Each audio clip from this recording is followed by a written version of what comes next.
It's true that in the New England Primer it says at the beginning, "In Adam's fall we sin it all," but it's, my instinct is that, this is partly a clarification question. When you speak about the idea of self-interest and factionalism among the founders, I inevitably think of the Federalist Papers as, what we now think of. This is the canonical version of those matters, and to me, at least, I have my doubts that one can establish whether something is quote unquote Christian or not through the statistical method of seeing how often Christian sources are quoted. My own sense is that in the Federalist Papers, self-interest is not seen as a sign of corruption or fallenness, nor is it in Locke. And that I would, for example, say that, I hope you understand what I mean, that in a way Rousseau is a much more Christian thinker in terms of how he views self-interest. That for Rousseau, self-interest, at least in society, is somehow corrupt. And Rousseau also has an idea of innocence, whereas it seems like the authors of the Federalists have neither of these things. They have an idea of self-interest and faction as the very material, the building blocks of political life, as opposed to seeing them as regrettable weaknesses that afflict the human condition. Well, thank you. No, that's a very good point. I think Madison and the Federalist Papers are somewhat outliers in this respect. Let me throw some more statistics at you. About 15% of Americans in the late 18th century are Anglican. 50 to 75% are Calvinist, are members of Calvinist denominations. You think of the Federalist Papers, the three authors are all Anglican. And Madison, very unusually, in Federalist 10, actually points to religion as a source of faction, which I think it can be. I think he's right about that. But the founding generation had a much different view of religion, which connects immediately to your talk. Jim Hudson of the Library of Congress has identified what he calls the founder's syllogism, and it goes like this. If a Republican form of government is to work, you must have a moral people. If you're going to have moral people, you must have a religious people.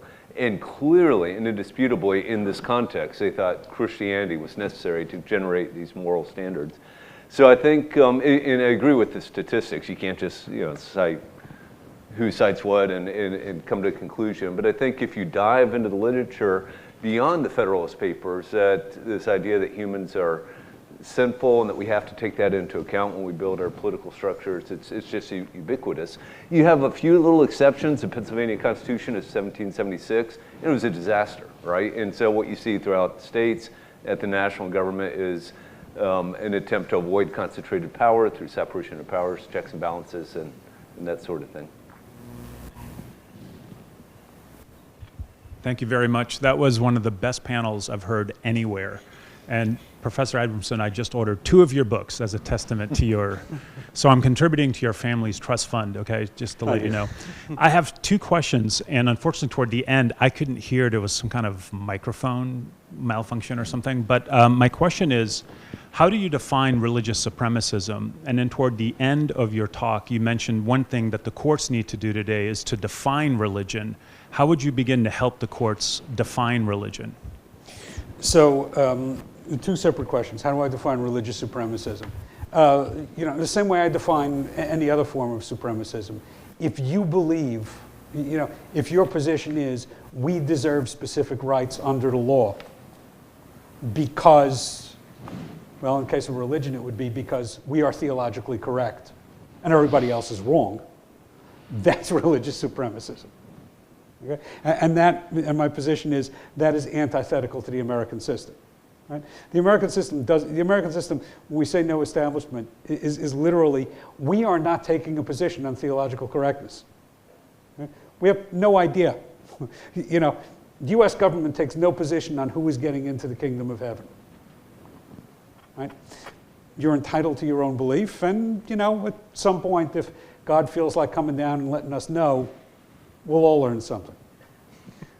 So religious supremacism, I was defined as any notion that you are entitled to special rights under the law because of your because of your faith, which necessarily means because of the theological correctness of your faith, right? Nobody would argue, yeah, my religion is wrong, but we deserve special rights anyway. The second question, sorry, what was the second question? I don't recall. And then toward the end, unfortunately, you ran out of time, but you said one thing we could do is have the courts decide or define religion. And how would you begin to help them define religion? Right. So if you look, in particular in my book, American Spirit or Great Awakening, I talk about the woke movement. And what I put forward is my belief that wokeism is a religion, not a religion substitute, not things that people are looking for in lieu of religion. And the way that I show that is that I go into the metaphysics of wokeism. Okay? And I actually show that every major plank of the woke agenda addresses a spiritual question. And it addresses a question that is frequently addressed by a religion. So the most obvious example is climate change is an apocalypse tale. Right? Climate change is not the belief that the climate isn't constant and therefore it's changing. Climate change is the belief that man is living out of harmony with nature.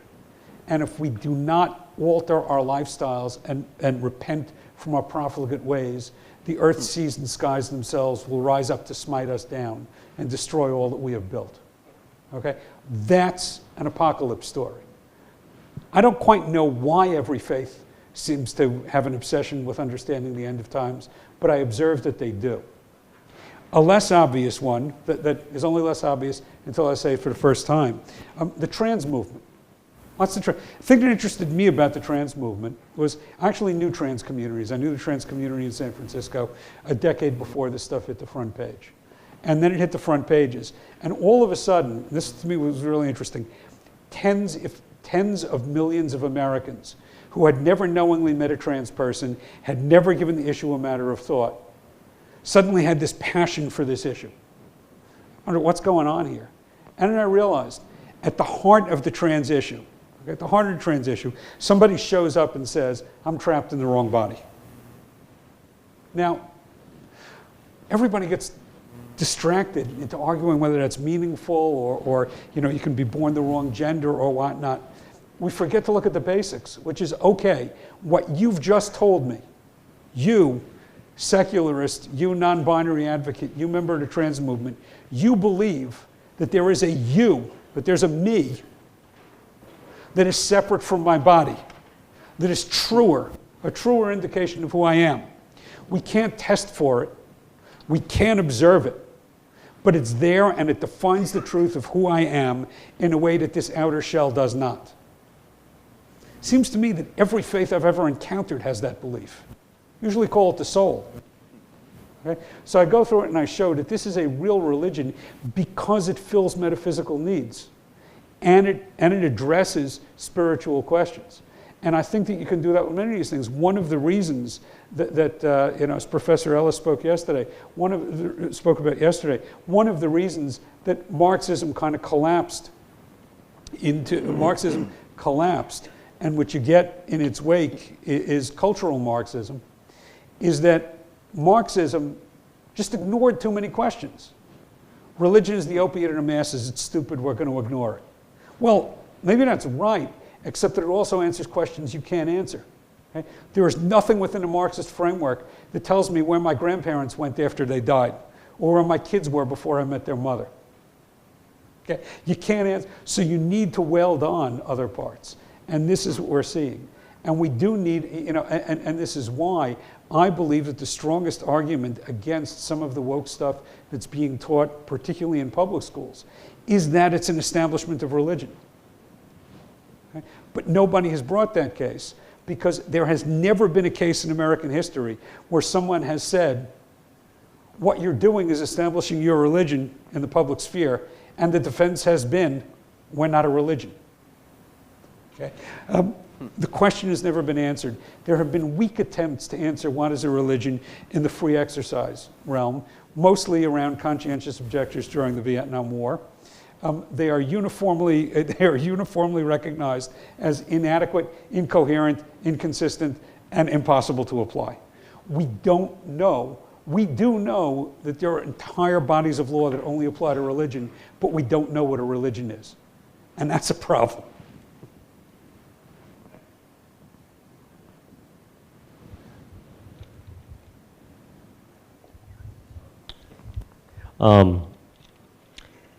You talk about Constantine, and that is like the beginning of this Christian structure.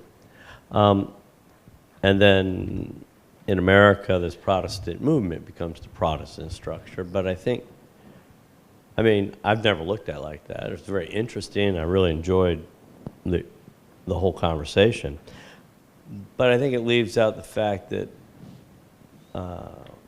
Constantine was like catching up with his culture. Christian people were helping people in the plague. They were risking their lives. They were out there allowing themselves to be, well, they didn't really have a choice, but to be thrown to the lions and things like that. And they were like demonstrating their faith. And I think Constantine just kind of came along at the last tail of that. And then he put a structure on it, which many would say may not have helped it. In the same way, pilgrims came here just to escape so they could have their own faith.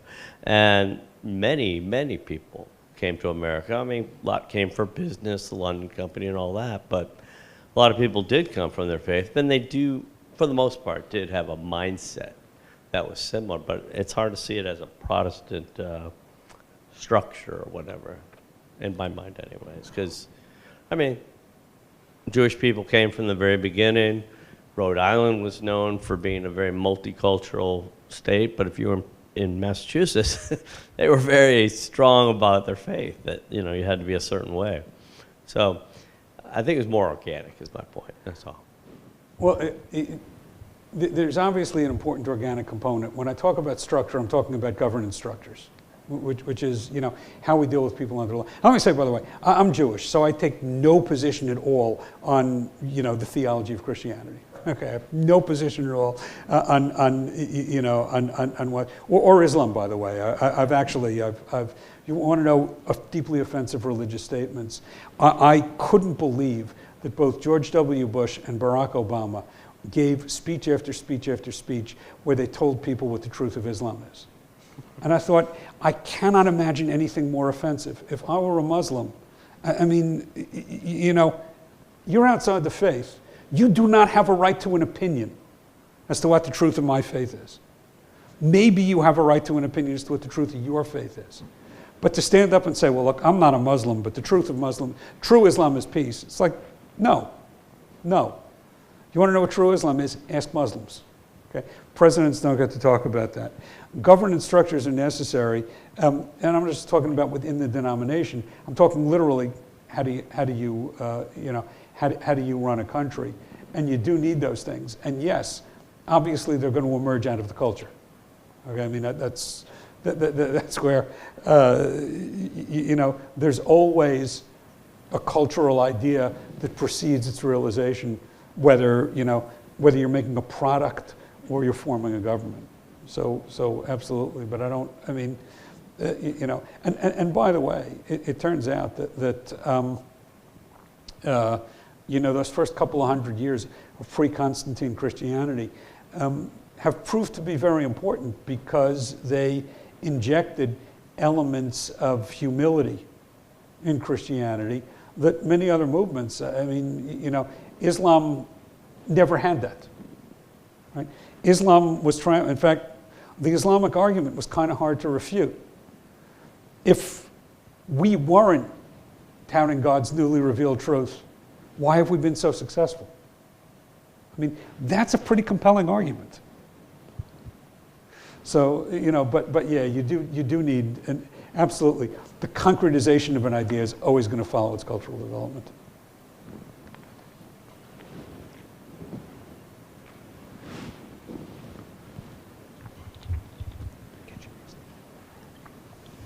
Dr. Abramson, or for anybody, you mentioned Vatican II. I'm curious about the reforms. I know it's controversial post World War II and what have you. and as it relates to the initial doctrine of Catholicism or Christianity, would you say the reforms made in Vatican II have helped or hindered, or what are your thoughts on that? I know it's debated in the... Right. So, you know, I'm a big fan of this stuff that says let's get along better with the Jews. I take it personally. But I think, you know, Vatican II was a huge reform. And right now there are a lot of people who want to view it as a holistic thing and say I either like it or I don't. And since I'm not in favor of the vernacular Mass, I'd like to throw out the whole set of reforms. Or, you know, I don't like what they did to liturgy or ritual, I want to throw out the whole set of reforms. But Nostra Aetate is really the first attempt for the church. I mean, this is really the church realizing that they're not in charge anymore, and they're not going to get back in charge. And they are now the world's single largest and single most important denomination, but they're still one among many. And it really starts a lot of introspection. And yes, there is, you know, I'm not up on canon law. I'm not up on how the Vatican reforms its doctrine. I know that, you know, I know that it is easier to reform Catholic doctrine than it is to undo Jewish law that's already been decided. You know, personally, I think there's been tremendous development, and they're still agonizing over it. And I've read an article, I forget the name, it was written by Pope Benedict. And he says straight out, you know, people want to know why the Jews don't accept Jesus as the Messiah. Well, the Jews say the Messiah will enter in an era of peace, and we're clearly not living in an era of peace. And it's true, if you go back to original doctrine, to original Christian doctrine, there are two sets of prophecies about the Messiah, the Old Testament prophets. There are the signs that the Messiah is coming, and there are signs that the Messiah is already here. And early Christianity focused very intently on the signs that the Messiah is coming. But in reality, it's easier to ride into Jerusalem on a white donkey than it is to get a wolf to lie down with a lamb. Okay? The first happened, the second didn't. So you do get that. There was another very important document done under Pope Francis that came out on the 50th anniversary of Nostra Aetate, which says amazing stuff. It says amazing stuff, and it actually goes to some of the difficulties. He says,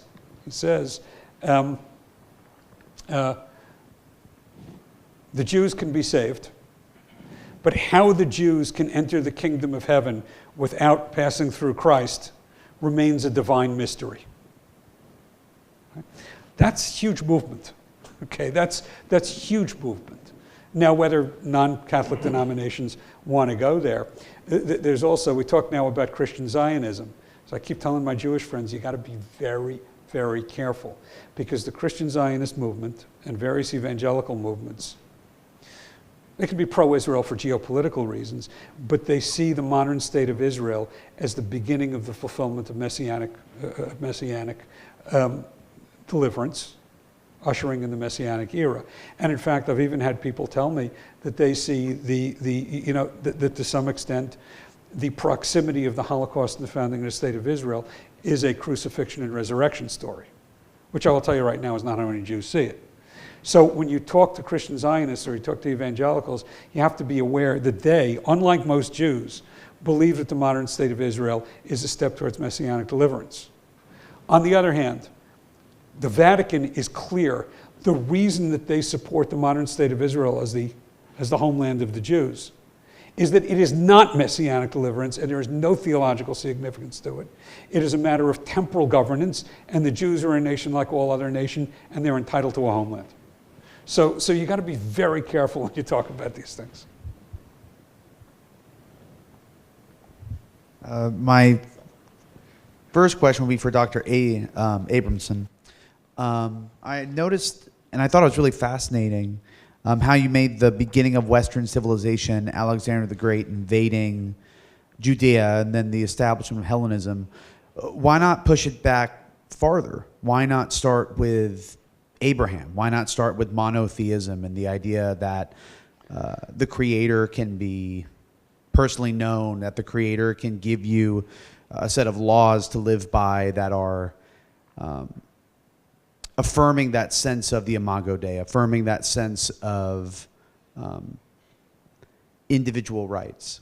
Why make it at Alexander the Great. I thought it was a really interesting insight, but I just wanted to know sort of your reasoning for that.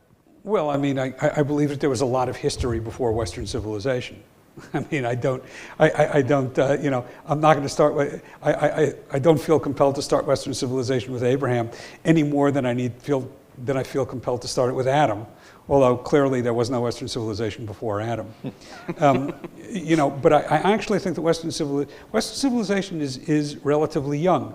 It is newer than, it is older than Islamic civilization, but it's a lot younger than either Indic or Chinese. Okay? Those civilizations have been around a lot longer than we have. We are still relatively young. And you know, 1,000 years in civilizational terms is not that long. So, you know, I mean, again, there were obviously precursors, right? I mean, there was a Hellenistic culture before Alexander conquered Judea, and there was a Judean culture before Alexander conquered Judea. But I think that Western civilization, I mean, this is not original to refer to the West as the marriage of Athens and Jerusalem. It is hardly novel at this point. But, you know, again, maybe we can quibble about when Athens and Jerusalem got married, but it sure as hell wasn't before they met.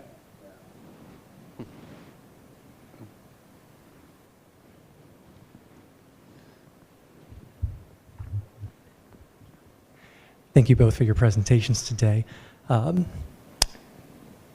do have a question, but first I just want to make sure I'm understanding a few things correctly. So, Dr. Hall, you mentioned that the founders had some idea based of sinfulness based in Christianity. Was that right?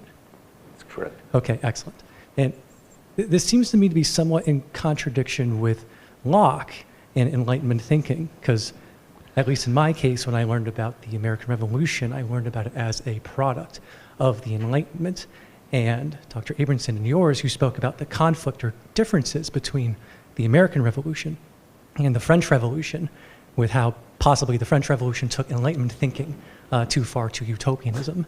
So I'm just wondering, is there a tension between Enlightenment thinking and Christian values, specifically when it comes to the American founding? Is it one? Is it the other? Is it a combination of both? I've spent a lot of my scholarly career arguing that the influence of John Locke and the Enlightenment and the American founding is vastly overstated. And there's a variety of ways you can get at this. One of my favorite things to do, and it's done by others, I'm drafting off them, is to look at who's reading Locke and what they're reading. Locke isn't even in America until about the 17 teens, when a bulky 3-volume edition of his works shows up. And there it's mostly in university libraries, and people are pretty much only reading his essay on human understanding and discussing that.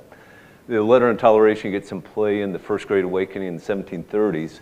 Really, no one's talking about the Second Treatise of Government until you get to the 1770s, and we're in the midst of the imperial crisis where they're appealing to this.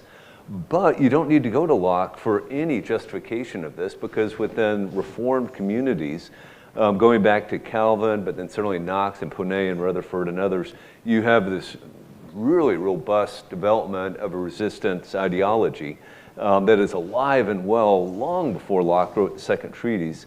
And you even have some great quotations by people like John Adams saying things like, well, I disagree with Luther and Calvin and Melanchthon on the metaphysical specifics, talking about theology, but without them the revolution never would have occurred. So frankly, and Locke can, of course, be read in different ways, and I've read some of the literature on this. I'm just not all that interested in Locke, because I think his influence is fairly minimal in the American founding.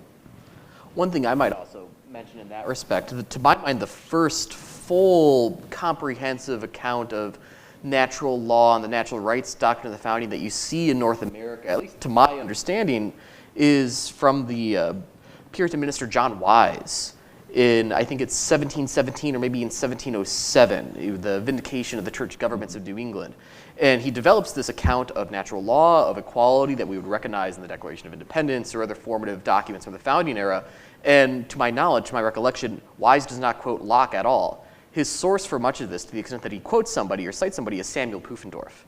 And so there's this account of natural law, this account of the moral foundations of government that's incorporated there in these in these thinkers that are emerging in Europe in the 17th and 18th century. And of course, John Locke himself is writing in this Christian context, right? People love to quote the second treatise of government. The first treatise of government is devoted to this theological question of what is the right to rule? And what does Christianity have to say about this question of the right to rule? And Locke there is arguing against Fillmore and the patriarchal account that rule is inherited from the father, right? But Locke is giving an alternative Christian approach to that. And so there's this interesting Christian foundation here that emerges before what people tend to think of as the Enlightenment, right? The French Enlightenment or things like that seem to be occurring later on. And it's, I think, difficult to put all those things under this umbrella of Enlightenment.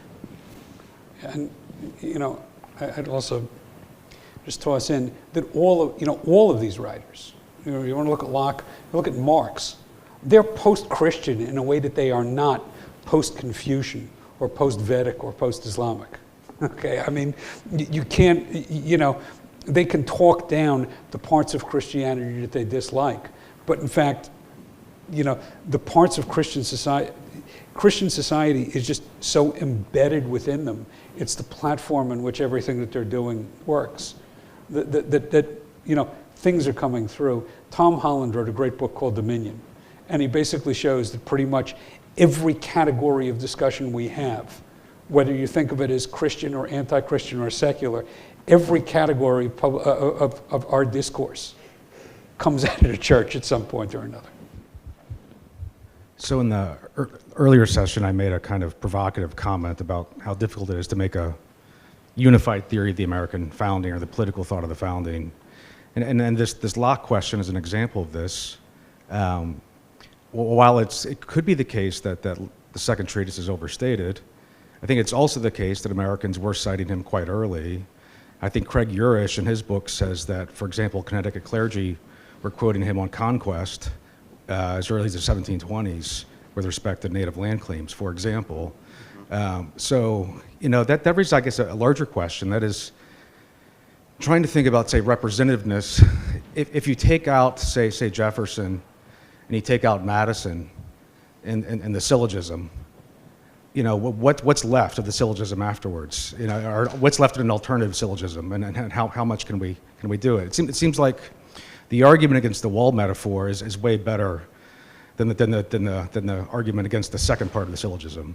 Because the second part of the syllogism, whether or not Jefferson and Madison equal the founding, leads you to some really interesting questions, because that means, a lot's going to hang on James Wilson or John Adams or Roger Sherman, and that leads to really, really, tricky problems. So I'm just wondering what your thoughts are on that. So this question really gets at my entire scholarly career, which has been trying to expand the discussion. So I've done that in a couple of different ways, and I'm just telling you my experience. There's others I can point to that's done excellent work. So for instance, I've written individual books on James Wilson and Roger Sherman. That's one way to get at it. I've co-edited 3 different books that profiles about 32 founders. And so again, that's so Jefferson, Madison, these guys are included in those books, but then you get well beyond that to get to your Oliver Ellsworth and Patrick Henry and John Jay and this sort of thing. And then I use this metaphor, the students don't get it, but I edited a phone book size collection of primary source documents coming out of the American founding called The Sacred Rights of Conscience, primarily from the early colonies to the early republic. And one of the things we're trying to do, I actually had a chance to do this once. I went through every high school text I could get my hands on and looked at how they treated religious liberty in America.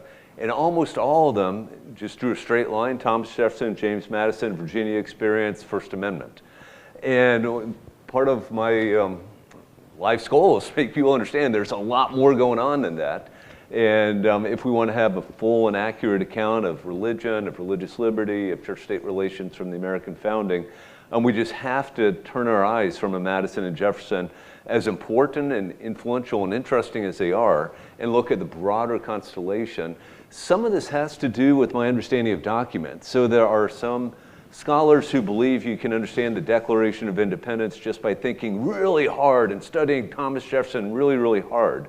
And I think that's a mistake. I think Jefferson was the primary initial drafter, but there was a committee of 5 that made changes.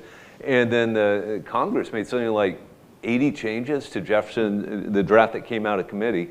And so I think we have to understand a document like the Declaration of Independence as a product of a community, and look broadly at what this community understood. For instance, to give you a real obvious cash out of this, there are some scholars that would say, well, obviously the God of the Declaration is nature, because Jefferson was a deist and didn't believe in a traditional conception of God. And that might be right with respect to Jefferson, but with respect to almost everyone else that had a hand in drafting the Declaration, the creator is the God of Abraham, Isaac, and Jacob, a God that is absolutely interested in and intervening in human affairs.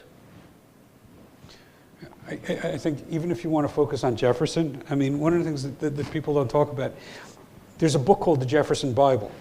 Okay? What Jefferson did was, Jefferson was not a classic Christian. He went into the Gospels and he just pulled out all the miracles.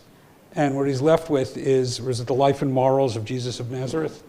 So when I talk about there being an objective, biblically based morality, that's it.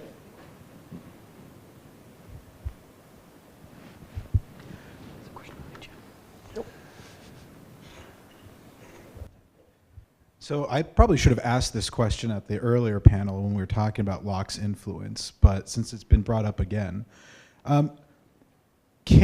do we only ascertain influence through quotations or for instance, Locke, right? Like Locke, the Bible and Montesquieu are quoted more than Locke, statistically, right?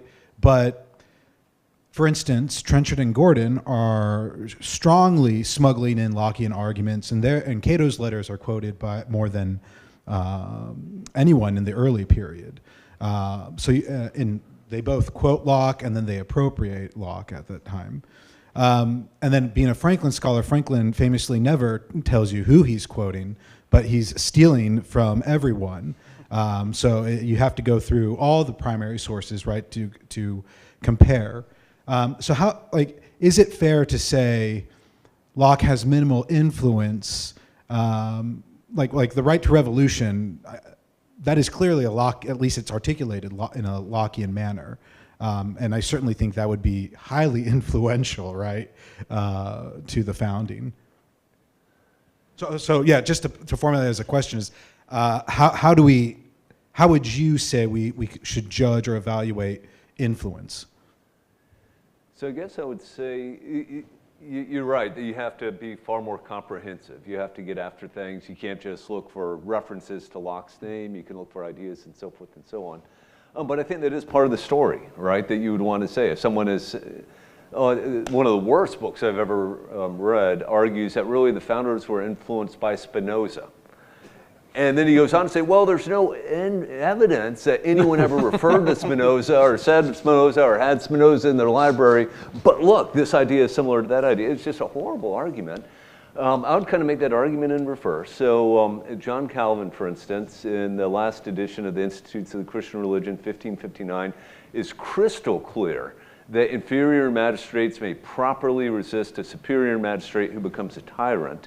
But he limits it to inferior magistrates. But then there's 3 times after that where he actually speculates in a commentary and a couple letters, well, maybe the people themselves could do this. Even as Calvin is finishing this up, you have John Knox up in Scotland saying, no, the people themselves have a duty to resist tyrants. And this is developed by Goodman and Ponet and Rutherford, a whole host of folks. And of course, you have a flippin' English Civil War before Locke ever publishes the second treatise, right? So I think these ideas, and all of them, government by the consent of the governed, the idea of individuals as rights bearers, limited government, the right to resist tyrannical authority, I think this is alive and well in Reformed communities, which then are 50 to 75% of Americans in the late 18th century. And so to my way of thinking, I think an excellent case can be made that these, what we oftentimes refer to as Lockean ideas, were alive and well long before Locke ever published a second treatise, and they were transmitted in ways other than Locke. Locke is certainly plagiarized by Jefferson, which would be another way to get at things, right? We know he's plagiarizing Jefferson. There are some references to the second treatise in the 1770s. It's interesting, though, the second treatise more or less disappears in American discourse until the 1930s. So again, I think just generations of political scientists, mostly, I'll mostly blame them, that's my background, have overemphasized Locke. And so if I try to push him far down a bit, that's maybe my reaction to that, to get people to think about other sources of these ideas. Thank you all very much for your talk. So we're talking about religion and the founding, but the concept of civilization keeps kind of bubbling up in part of this, and I think obviously the question of religion is integral to that. But I've got I'm not exactly clear. So I mostly want to get your guys' opinions on this. What would you call a civilization? Dr. Abramson gave us a sort of a historical narrative of Western civilization, but what is Western civilization, if you could define it for us?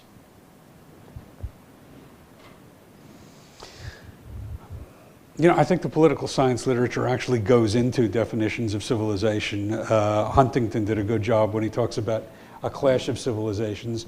I don't recall the formal notion, but I mean, it is a very large grouping of people that cohere over some set of ideas and institutions and cultural beliefs. And I don't know, I defer to our political scientists to come up with a more formal and technical definition, but that's how I think about it.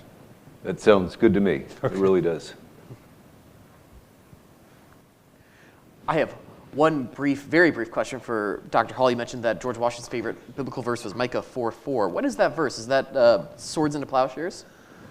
Yeah, that is. That gives me an excuse to read a quotation, which I love.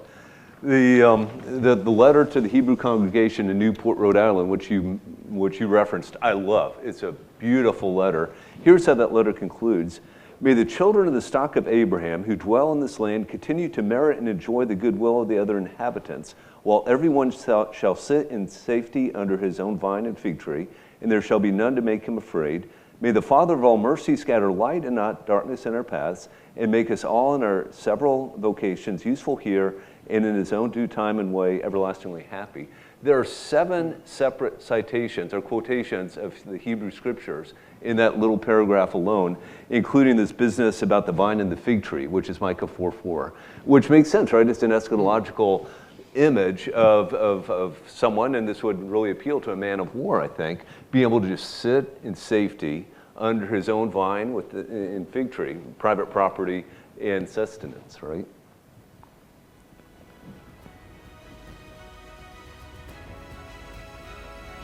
Wonderful. I think that is all the time we have. So thank you very much. Please give a round of applause to our excellent panelists here. Join us in falling in love with America again.